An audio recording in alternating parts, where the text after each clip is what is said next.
on behalf of SCORA and the host club and all the paddlers in SCORA, I just want to thank you for stepping up to be an escort captain at one of our races, and we really hope you have a great time and enjoy the experience. Just talk with your team and you should have a lot of fun. Watching this video should give you a good understanding of how these change races work and what your responsibilities are. Before race day, these are the things that you should do.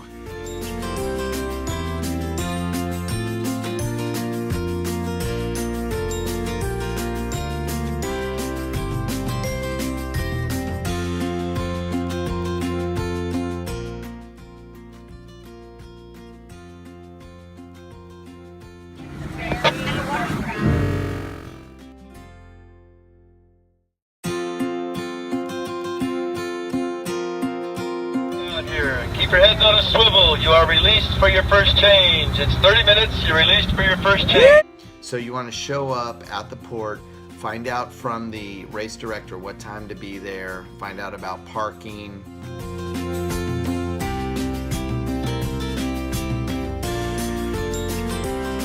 Get there, all skippers must check in with the director or the club for crew assignments and finalize any documentation. So there'll be a registration area set up, as you can see here, and they'll be able to make sure that you're taken care of, you're checked in and accounted for, and get you headed towards your crew. You want to go over the escort protocol with the director, including loading, where you're going to load, safety stuff that you have, the start line, location of vessels prior to first change, approaching the canoe racing field, watching and maintaining your wake safety. This information may also be discerned over the radio. And also you can go online at scora.org.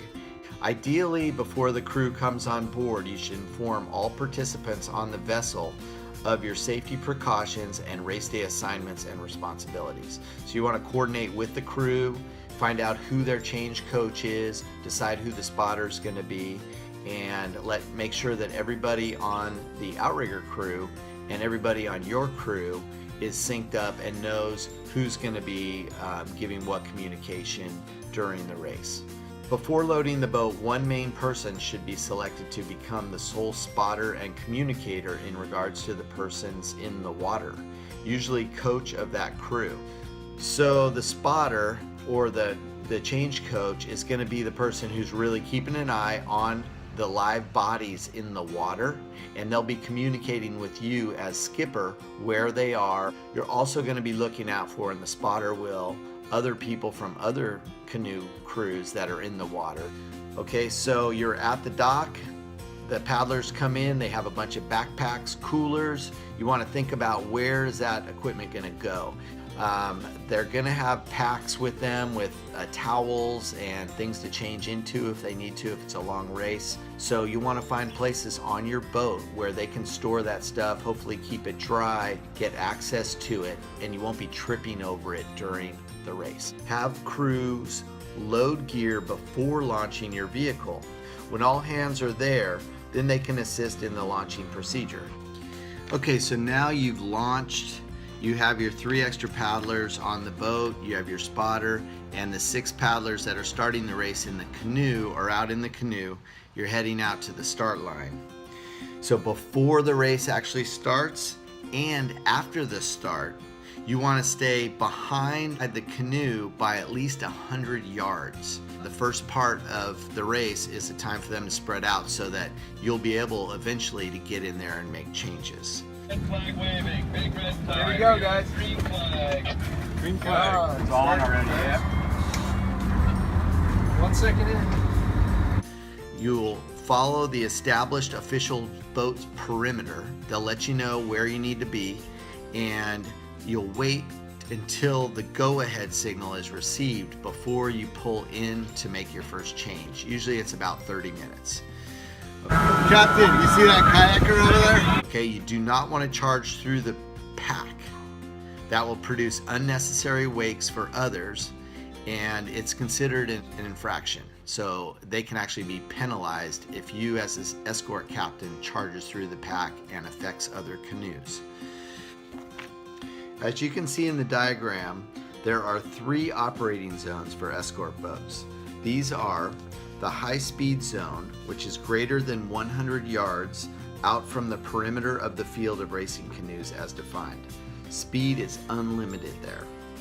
Number 2 is the minimum wake zone. This is reduced speed in this area so that your wake is significantly reduced and does not enter the field of canoe racing. 10 to 15 miles per hour is good for this minimum wake zone.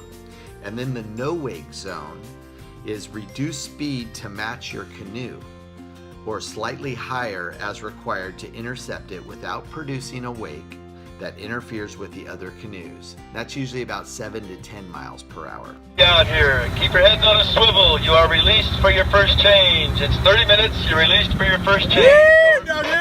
Here we go.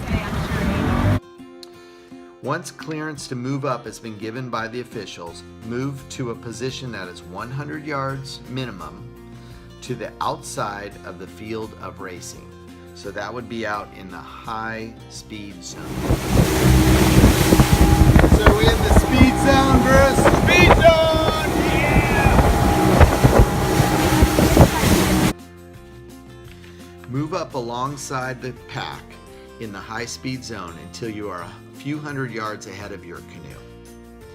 Once you are a few hundred yards ahead of the canoe, slow down and work your way slowly and carefully through the pack until you are in the escort position near your canoe, which is approximately 45 feet away and no farther forward than seat 5. We always want our captain to be about at seat 5 with the nose of the motorboat, and you always want to be on the AMA side. Get away, Amy! Nice, Mindy! Establish communication with the canoe and determine what the next change will be and when. 135! 135! When it's time to make the next change, turn so that your boat is perpendicular 90 degrees to the direction of travel of the canoe, and slowly and carefully work your way out of the pack and into the high-speed zone without interfering with any of the canoe. At my canoe here on the right, the blue boat, the white Alma, and in front of them there's a nice gap between the 2 lead boats. So for the first change, my strategy will be to come in behind the first 2 canoes, cross over, get on the other side, and then I can meet up with my canoe safely and without creating too much of a wake. So if I look behind my canoe, there's too many canoes tightly packed, so there's no room to get in behind there. So my best strategy is to go up towards the lead boats behind them and duck hook around and get on the starboard or non-AMA side of our canoe, the blue one. As you approach your canoe's line of travel, shift to neutral and allow the boat to drift across the line of travel, dropping the relief paddlers in the water as you cross that line. The goal is to not produce a wake that interferes with the racing canoes.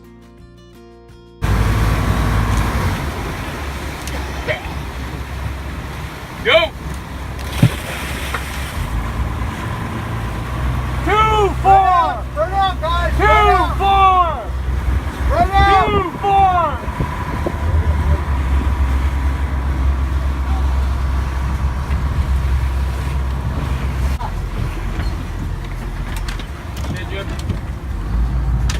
Motors off. Motors off, guys. Stroke easy glide. The old man get on the boat yet? Hang on, hang on. After the relief paddlers are well clear of your stern, at least 10 yards, you want to re-engage your engine and reposition the boat so that you're clear of the canoe's line, but close enough that you're both protecting the people in the water from other boats and you're ready to pick up the new paddlers that will be getting out of the canoe. Never back up towards paddlers that are in the water. After the paddlers have gotten out of the canoe and the canoe has cleared away, slowly and carefully move the boat to pick up the paddlers, making sure Your spotter can clearly see them the entire time. Once within 20 to 30 feet of the paddlers in the water, shift to neutral and allow them to swim to the boat. Another canoe is approaching, you may need to move slightly to clear its line so that you are not interfering with it. Do not, under any circumstances, back down to pick up paddlers or to drop off paddlers. Should never be in reverse backing down when there's paddlers in the water. In rough conditions, wait for a lull in the swell activity to board paddlers, being attentive to the swell and paddler location.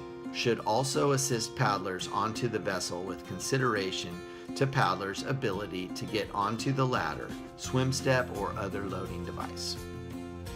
Have a line with float attached available for assistance in case it's necessary. Know your location and course and take radio charge if your vessel is involved in an emergency. Also, maintain VHF radio contact for important potential race communication. Escorts participating in SCORA races must be properly equipped. All required equipment by law must be aboard each vessel. Equipment required by law: personal flotation device of proper size of each person aboard, including relief paddlers and those in the canoe, if they aren't stored in the canoe while racing. First aid kit, visual distress signal, sound signaling device, required race equipment, operating marine radio, no handhelds as your primary, ladder or device to board the vessel from the ocean, minimum 40-foot tow line, anchor line may substitute if it's the proper size, a 5-gallon bucket, adequate drinking water for everyone, adequate fuel and proper storage of such. All escort boat skippers must use their discretion and carry aboard other safety gear. Check out links on SCORA's website, scora.org/education. Safety, handbooks, and links. Arriving at the harbor and after the last change, have the paddlers aboard your boat gather up their gear in preparation for unloading. Due to limited dock space at all of the venues, please be prepared to have other boats side tie with you at the dock. Because paddlers may need to cross from one boat to another, it's also recommended that you have a towel, doormat, or other items to help reduce the amount of dock crud that accumulates on your boat. Ramp dock courtesy and exercise patience. This will make the process faster and easier for everybody. Okay, here's some important basic safety considerations as an escort boat. Remember, first priority is safety. Review safety rules for your boat with the team before the race. Never leave a paddler in the water unattended. Escort boats are not in the race and do not need to get to their canoe first. Take your time, be safe. Keep a sharp lookout for people in the water, canoes, and for other boats. Inland and international rules of navigation apply at all times. You must slow to 5 miles per hour when you're within 100 feet of a person in the water. Watch your wake. The canoes are easily capsized or swamped by boat wakes. If your wake swamps or capsizes another canoe, your team may be disqualified. Exercise courtesy and patience at all times. Don't allow yourself as skipper to be distracted. No consumption of alcohol during the race. Limit radio use to what is necessary. Operate defensively. Don't assume the other guy is paying attention or going to follow the rules. Fun out there, and if you have any concerns at all, talk to the coach on board and they will give you the heads up on any issues that you might face. Thanks a lot. Bye.